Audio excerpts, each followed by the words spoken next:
Hi everyone, welcome to Exam Asan. Myself Shivanshi Tripathi, your paper 1 faculty. तो आज के इस वीडियो में हम बात करने वाले हैं लास्ट 15 डेज़ रह गए हैं आपके एग्ज़ाम में, ठीक है। तो आपकी क्या स्ट्रैटेजी रहनी चाहिए इन आखिरी के 15 दिनों में जिससे आपका स्कोर आप बूस्ट कर सकते हैं। तो सबसे पहली चीज़ ये कि आपकी जो डेट शीट है वो एनटी की तरफ से रिलीज़ कर दी गई है, राइट। अगर आपने अभी तक नहीं देखी है तो प्लीज़ जाकर एनटीए की ऑफिशियल वेबसाइट पर आपको मिल जाएगी, वहाँ पर आप डेट शीट देख सकते हैं। 22 जून से 30 जून तक आपके एग्ज़ामिनेशन की डेट आई है, ठीक है। तो आपके जो भी सब्जेक्ट्स हैं जाकर अपनी डेट चेक कर लीजिएगा, शिफ्ट चेक कर लीजिएगा। देखिए, अब रह गए हैं सिर्फ 15 दिन, और इन 15 दिनों में जो चीज़ें इंपॉर्टेंट मैं बताने वाली हूँ प्लीज़ उसका ध्यान रखिएगा, ताकि क्या है आपका स्कोर जो है वो आप बूस्ट कर सकते हैं। सबसे पहली चीज़ ये कि कोई भी नया टॉपिक अब मत उठा के पढ़ना, ठीक है। जैसे मान लीजिए आपको किसी टॉपिक में बहुत दिक्कत है और एकदम इंटायरली न्यू टॉपिक है, और वो टॉपिक आप मत पढ़ना। Don't start entirely new topics, क्योंकि आपके पुराने टॉपिक्स के साथ वो मिक्स हो जाएगा, सही से समझ में नहीं आएगा, right. It will create a lot of confusion, please avoid this. उसके बाद में अब आखिरी में क्या है कि कोई भी मल्टीपल नई पीवाईक्यू और ये सारी किताबें मत खरीदना। जो आपके पास रिसोर्सेज अवेलेबल हैं आप उन रिसोर्सेज से पढ़ना। पीवाईक्यू बुक्स आप खरीद सकते हैं, लेकिन अगर आप कहें कि नहीं मैं किसी बुक से रिवीजन करने के लिए पढ़ूंगा तो वो मत करिएगा, ठीक है। कोई भी नया रिसोर्स ऐड ऑन मत करिएगा इन 15 दिनों में। और एक और चीज़ ये कि अपनी प्रिपरेशन को किसी की प्रिपरेशन के साथ कंपेयर मत करना। आपने जो भी तैयारी करी है बस उसमें कॉन्फिडेंट रहना है और जाके एग्जामिनेशन में अपीयर होना है, राइट। उसके अलावा ज़्यादा do not use social media, do not spend time on social media and discussions about आपकी कैसी प्रिपरेशन है, क्या है, ठीक है। ज़्यादा दोस्ती यारी में भी मत रहना है इन आखिरी के दिनों में। सिर्फ और सिर्फ अपना माइंडसेट इस तरीके का रखना कि आप और आपका एग्ज़ामिनेशन और आपकी इतनी मेहनत जो आपने की है अभी तक, ठीक है।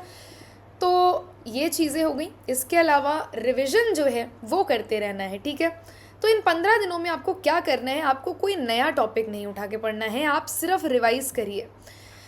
रिवाइज़ करो अपने शॉर्ट नोट्स, अपने हैंड रिटन नोट्स जो भी आपने बनाए हैं। You have to focus on frequently asked topics. जैसे मान लीजिए अभी हम रोज़ 12 बजे मिल रहे हैं यूट्यूब पर, और वहाँ पर हम कर रहे हैं क्या, पीवाईक्यूज़ प्रैक्टिस। और पीवाईक्यूज़ प्रैक्टिस करने से क्या है आपको एक बार एनालिसिस पता चल जाता है कि कौन सा टॉपिक रिपीटेड है, कौन सा कॉन्सेप्ट जो है वो रिपीट हो रहा है ज़्यादा, राइट। तो इसलिए you have to focus on frequently asked topics, revise the formulas, facts, theories and important concepts, right. तो ये जो ऐसे थ्योरीज हो गई, फॉर्मूले हो गए, क्योंकि डायरेक्ट ये पूछा जाता है formula and all. Match the following में डायरेक्ट क्वेश्चन आते हैं कई बार, और हाँ सॉल्व करने के लिए भी आते हैं। स्टैटिस्टिक्स हो गया आपका, रिसर्च में भी आते हैं। तो इसलिए जो भी आपके शॉर्ट नोट्स हैं, हैंड रिटन नोट्स हैं, उनसे पढ़िए। इसके अलावा आप प्रैक्टिस कैसे कर सकते हैं आखिरी के दिनों में, देखो मॉक टेस्ट अगर डेली आप नहीं लगा पा रहे हैं तो ऑल्टरनेट डे पे लगाइए मॉक टेस्ट, ठीक है। फोकस करिए एक्चुअल एग्ज़ाम की जो ऐसे 3 घंटे की टाइमिंग होती है, ठीक है। तो इस तरीके से आपको मॉक टेस्ट लगाने हैं, एनालाइज करनी है अपनी मिस्टेक्स। और एक देखिए, अगर मॉक टेस्ट नहीं लगा रहे, मान लीजिए you are not solving that mock test जिसमें एमसीक्यूज़ देते हैं, आप पीवाईक्यूज़ सॉल्व कर सकते हैं मॉक की जगह पे, ठीक है। पीवाईक्यूज़ सॉल्व कर सकते हैं, और पीवाईक्यूज़ ऐसे सॉल्व करने हैं कि आपके पास एक नोटबुक मेंटेन्ड हो, आप वहाँ पे अपने टिक लगाएंगे करेक्ट क्वेश्चन पे और क्रॉस लगाएंगे वहाँ पर इनकरेक्ट क्वेश्चन पे, राइट। और क्रॉस लगाने के बाद में वहाँ पे आप एनालिसिस नोट करेंगे कि आपका जो गलत क्वेश्चन हुआ है वो क्यों क्वेश्चन गलत हुआ है। You have to maintain an error notebook. Daily हम 12 बजे पीवाईक्यू सॉल्व करें, वहाँ पर भी मैं आपको यही बताती हूँ कि पीवाईक्यूज़ पर फोकस करिए और एक एरर नोटबुक मेंटेन करिए, जिससे आपको अपना एनालिसिस पता हो कि भाई क्या गलती हो रही है, कहाँ गलती हो रही है, कौन सा कॉन्सेप्ट्स आपके वीक हैं, उन पे आप फोकस करिए, ठीक है। अब आखिरी के 15 दिनों में ज़्यादा कुछ करने के लिए नहीं रह गया, तो सिर्फ और सिर्फ किस पे फोकस करना है आपको, रिविज़न प्लस प्रैक्टिस, ठीक है। रिविज़न और प्रैक्टिस पे फोकस करना है।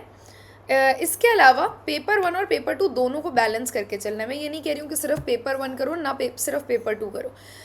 टाइम डिवाइड करो। एटलीस्ट आप दिन में 10 घंटे पढ़ते होंगे, आई एम अज्यूमिंग, ठीक है।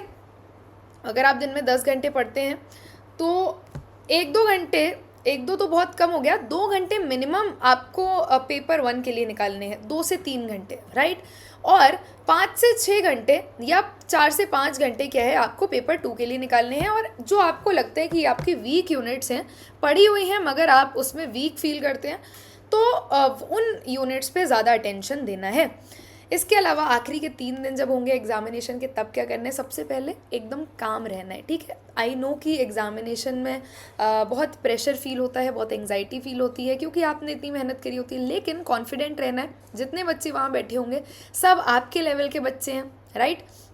कोई क्वेश्चन में अगर आप फंसेंगे एग्जामिनेशन में, तो बस ये सोचना कि अगर आपके लिए वो क्वेश्चन डिफ़िकल्ट है और आपकी प्रिपरेशन इतनी मजबूत है, तो सबके लिए वो डिफ़िकल्ट होगा, राइट। तो ऐसे क्वेश्चंस पे ज़्यादा एकदम प्रेशर लेके वो मत करना। रिवाइज़ करना सिर्फ नोट्स और हाईलाइटेड पॉइंट्स आखिरी के दिनों में, ठीक है। और आपकी जो आपने एरर नोटबुक बनाई है वहाँ से रिवाइज़ करना, ठीक है। सारे नोट्स पढ़ने की ज़रूरत नहीं है। एरर नोटबुक में आपने मेंशन किया है कि आपके क्या क्या इंपॉर्टेंट मतलब वीक पॉइंट्स हैं, वो पढ़ लेना। और इम्पॉर्टेंट MCQs जो आपको लगे, तो हैवी स्टडी सेशंस आपको आखिरी दिन में नहीं करने। आराम से 7-8 घंटे की नींद लो, सेंटर पे टाइम पे पहुंचना है, ठीक है। एग्जामिनेशन में बैठ के क्वेश्चंस को केयरफुली रीड करना, और जो आपको क्वेश्चंस इजी लगे उन्हें पहले अटेम्प्ट कर लेना, क्योंकि जो कठिन क्वेश्चंस होते हैं वो टाइम टेकिंग होते हैं। वहाँ कब आपके एक क्वेश्चन में 10 मिनट चले जाएंगे आपको पता नहीं चलेगा, ठीक है। तो कठिन क्वेश्चन को आप मार्क कर देना, मार्क फॉर रिव्यू कर देना, बाद में जाके आप उन पे टिक द करेक्ट आंसर जो भी आपको लग रहा होगा वो कर देना, राइट। और टाइम मैनेजमेंट बहुत ढंग से करना पड़ेगा। टाइम मैनेजमेंट बहुत मतलब इस तरीके से कि आपके पास 3 घंटे हैं, right. You have 3 hours and you have 150 questions to solve, ठीक है। 180 minutes एंड 150 क्वेश्चंस, तो उस हिसाब से देखा जाए तो लगभग 1 मिनट 15 सेकेंड एक क्वेश्चन में दे देंगे तो आपका हो जाएगा। कोशिश करो उससे पहले हो जाए, ठीक है। हड़बड़ी भी नहीं करनी है, लेकिन हाँ टाइम मैनेज करके चलना है कि आपका कोई क्वेश्चन छूटे ना, ठीक है।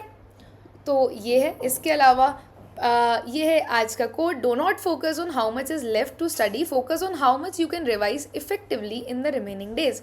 तो समय रह गया है बहुत कम। ऑल द बेस्ट आपके एग्जामिनेशन के लिए, बने रहिए एग्ज़ाम आसान के यूट्यूब चैनल के साथ। अगर आपने सब्सक्राइब नहीं किया है तो make sure that you subscribe to the channel for all the latest updates. Thank you for watching everyone. Take care.